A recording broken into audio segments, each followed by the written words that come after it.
23 లక్షల కోట్ల ఉద్యోగాల డైలాగ్ ఈ మధ్యన ట్రెండ్ అయిపోవడం చూశాం కదా.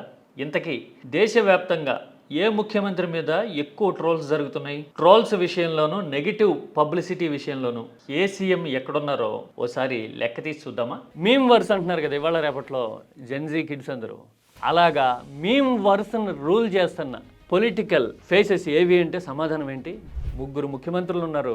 ఆ 3 ముఖ్యమంత్రుల మీద ఎలాంటి ట్రోల్స్ జరుగుతూ ఉంటాయి, నేషనల్ వైడ్ ఎలాంటి ఇంప్రెషన్ ఉందో చూస్తే భలే సర్ప్రైజింగ్ గాను ఎంటర్టైనింగ్ గాను అనిపిస్తుంది. ఇది కేవలం ఎంటర్టైన్మెంట్ గురించి కాదు, అలాగన్నానని రాజకీయం ఎంత పలచనైపోతుందో చెప్పడానికి ఇది ఒక బ్రహ్మాండమైన ఎగ్జాంపుల్. రాజకీయం పలచనైపోతే ఇంకా ప్రజలు ప్రయోజనాలు ఎక్కడుంటాయి కదా. పనిలో పనిగా తెలుగు రాష్ట్రాల రాజకీయ సార్వభౌముల పరిస్థితి ఏంటో కూడా ఒకసారి లుక్ చేద్దాం. చాలా ఇంట్రెస్టింగ్ ఫ్యాక్ట్స్ ఉన్నాయి ఇందులో.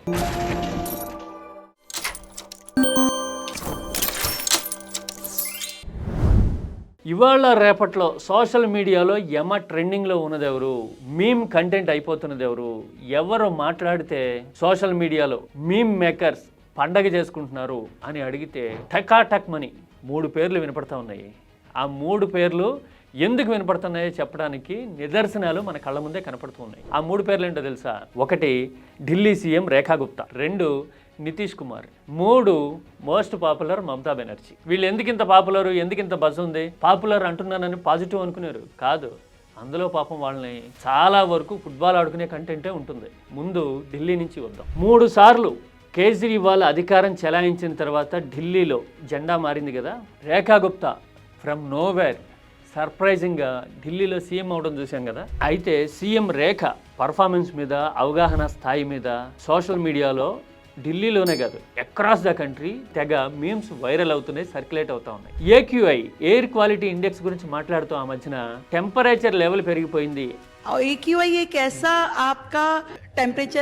అన్నట్టుగా ఢిల్లీ సీఎం మాట్లాడేసరికి పాపం ఆమెకి ఎయిర్ క్వాలిటీకి టెంపరేచర్కి తేడా తెలీదు.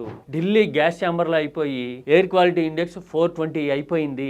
ఇది దుర్భరమైన పరిస్థితి అని జనం బాధపడుతుంటే సమస్య మీద కనీస అవగాహన లేని నాయకురాలు మనకి ముఖ్యమంత్రిగా ఉన్నారు అని సోషల్ మీడియాలో చెడు కూడా ఆడేసుకున్నారు అందరూ. అది కేవలం ఒక ఎగ్జాంపుల్. రేఖ ఏం మాట్లాడినా ఇవాళ రేపట్లో ఇలాగే సబ్జెక్ట్ వైజ్గా ఎక్స్పోజ్ చేయడము, చెడు కూడా ఆడడం కనపడతా ఉండేసరికి పాపం ఆమె అసెంబ్లీలో కన్నీరు పెట్టుకున్నంత పనిచేసి ఇలా మీమ్ ఫెస్ట్ చేసేయడం వెనుక ఆప్ ఉంది, కేజ్రీవాల్ పార్టీ ఉంది అని ఆమె ఆరోపించడమే కాదు, ఒక మహిళ బ్రహ్మాండంగా పనిచేస్తుంటే ఓర్వలేకపోతున్నారు అని కూడా అనేసి సెంటిమెంట్ పండించడానికి ట్రై చేశారు. ఆ మధ్యన కుక్కల విషయంలో ఢిల్లీ సీఎం వైఖరి నాకు నచ్చలేదు అని ఒక వ్యక్తి చెబుతూ దాడి చేశాడు కదా. అలాంటి ఘటనలు కూడా ఆమె ప్రస్తావించారు ఇదే స్పీచ్ లో. AQI को AIQ बोल दिया, आज भी बोलेंगे कुछ, अभी मेरी पूरी स्पीच देखेंगे उसमें से निकाल के लाएंगे. చూసారుగా. అయితే మహిళని కాబట్టి ఇలా ఆడేసుకుంటున్నారు అన్నారు తప్పితే ఏక్యూఐ అంటే తనకు తెలుసని కానీ, ఎయిర్ క్వాలిటీ ఇండెక్స్ని మెరుగుపరచడానికి, పొల్యూషన్ లెవెల్స్ తగ్గించడానికి కేంద్రంతో కలిసి కొత్తగా ఇనిషియేటివ్స్ ఏమైనా చేయగలుగుతారా, సాధ్యమేనా, over a period of time ఎలాంటి మెజర్స్ తీసుకుంటున్నారు లాంటి విషయాల మీద అందరు బీజేపీ వాళ్ళకే ఆమె కూడా నిర్మాణాత్మకంగా ఏం మాట్లాడాల.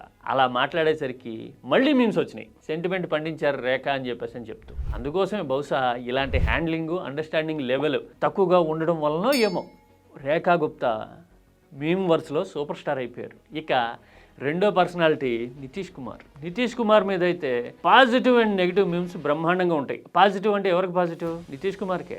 నితీష్ కుమార్ని తేజస్వి యాదవ్ని పెట్టి, తేజస్వి యాదవ్ట 10th క్లాస్ చదివేట, 10వ తరగతి వరకు చదివేట. నితీష్ కుమార్ అయితే 10 సార్లు ముఖ్యమంత్రిగా ప్రమాణ స్వీకారం చేశారట. ఇద్దరికి రేంజ్లో ఎంత తేడా ఉంది అని కొందరు ట్రోల్ చేసి ట్రెండ్ చేస్తుంటారు. ఇంకొందరు అయితే నితీష్ కుమార్ క్రెడిబిలిటీని క్వశ్చన్ చేస్తూ ఆయన సీజన్లను బట్టి పొత్తులు మార్చేస్తారని చెప్పడానికి ఇదిగో మీరు ఇప్పుడు చూస్తున్నారు కదా, అలయన్స్ బనేగా బిగడేగా అంటూ ఇలాంటి ట్రోల్స్ కంటిన్యూస్గా సర్క్యులేట్ అవుతూనే ఉంటున్నాయి. అందుకోసమే నితీష్ కుమార్ పర్ఫార్మెన్స్ కంటే కూడా సోషల్ మీడియాలో ఇలా ఆడేసుకునే వాళ్ళ వల్ల ట్రెండింగ్లో ఉంటున్నారు, బస్సులో ఉంటున్నారు. ఇక 3వ ప్లేస్లో ఉన్న ముఖ్యమంత్రి ఎవరు అంటే మమతా బెనర్జీ. మమత ఏం చేసినా కాంట్రవర్సీనే, ఏం మాట్లాడినా రీసౌండే కదా. ఈ మధ్యన ఐపాక్ ఆఫీస్ మీద దాడి చేస్తే ఈడీ మీద, సిబిఐ లాంటి సంస్థల మీద మమతా బెనర్జీ తీసుకున్న స్టాన్స్ సింగంని గుర్తు చేసింది అని చాలామంది ట్రెండ్ చేశారు కదా. అంతేకాదు ఇదే సందర్భంలో మమత హోంమంత్రి అమిత్ షా మీద చేసిన కామెంట్లు కూడా మీలో చాలామంది చూసుంటారేమో.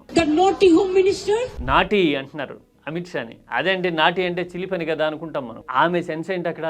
సీరియస్గా రాజకీయ దాడి చేసేస్తాను అనుకుంటున్నాడు అమిత్ షా, కానీ ఆయన ప్రభావం అంత లేదు మా రాష్ట్రంలో, ఇదంతా నాటి అనుకుంటున్నారు చూసి మా జనం అని చెప్పడం ఆమె ఉద్దేశం. బెంగాల్ కాబట్టి ఐక్యూ లెవెల్ గట్టిగానే ఉంటుంది కాబట్టి చాలా టాక్టికల్గా సింపుల్గా మేము లైట్ తీసుకుంటాం ఇలాంటి గిమ్మిక్స్ అన్నింటినీ అని చెప్పడానికి నాటి అనే పదం వాడారు. ఇలాంటి మీమ్స్ మమతా బెనర్జీ చుట్టూ చాలానే తిరుగుతూ ఉంటాయి. మరి వీళ్ళు ముగ్గురైనా మరి తెలుగు రాష్ట్రానికి సంబంధించిన పరిస్థితి ఏంటి? మన దగ్గర మాత్రం మన కటౌట్లుగా ఉన్న మీమ్ కంటెంట్ తక్కువ అంటారా? కరెక్టే కావచ్చు. కాకపోతే ఇక్కడ 2 ఇంపార్టెంట్ ఫ్యాక్టర్స్ ఉన్నాయి. ఒకటి, మనోళ్ళకి హిందీ రాదు, మాట్లాడరు. అందుకని నేషనల్ లెవెల్లో మనోళ్ళ పర్ఫార్మెన్స్ కానీ ప్రకటనలు కానీ చాలామందికి అర్థమయ్యే అవకాశాలు తక్కువ. 23 lakh crore jobs. 23 lakh crore jobs? పోనీ మమతా బెనర్జీ లాంటి వాళ్ళు హిందీ రాష్ట్రం కాకపోయినా కానీ ట్రెండ్ ఎందుకు అవుతున్నారు అంటే ఆమె ఢిల్లీలో అధికారంలో ఉన్న బీజేపీతో ఫైట్ చేస్తూ ఉన్నారు కదా. మన దగ్గర అలాంటి పరిస్థితి లేదు కదా. రాజకీయంగా వైరుధ్యాలు ఉన్నా కానీ బడే భాయ్ అని రేవంత్ కూడా మోడీకి కరుచుకునే పరిస్థితి ఉంది. ఇటు ఎలాగో ఏపీలో అయితే బీజేపీ కూటమిలో భాగస్వామిగా కూడా ఉంది కదా. అందుకని భాషాపరంగా చూసినా రాష్ట్రం కోసం చేసే పోరాటాల విషయంలో చూసినా కానీ మన వాళ్ళు పెద్ద సౌండ్ చేయరు కాబట్టి మన వాళ్ళు ఏం మాట్లాడతారు, ఎంత మీమ్ కంటెంట్ మన దగ్గర ఉంది అనేది కేవలం తెలుగు రిలీజియస్కి మాత్రమే పరిమితం అయిపోయింది. ఒకవేళ మన వాళ్ళకి హిందీ భాషా ప్రావీణ్యం కానీ ఆంగ్ల ప్రవేశం కానీ ఉన్నట్టయితే కనుక బహుశా అప్పుడు మనోళ్ళు కూడా ఖచ్చితంగా టాప్ 3కి పోటీ ఇవ్వగలిగేవాళ్ళేమో కదా. మీరేమంటారు? మీమ్స్ ట్రెండ్స్ చూస్తే రాజకీయం లోతెంతో, జనం కోసం నిలబడుతున్నది ఎవరో, మాటలు చెప్పి పబ్బం గడిపేస్తున్నది ఎవరో అర్థమైపోతుంది అనుకోవచ్చా? కరెక్టేనా? Any comments?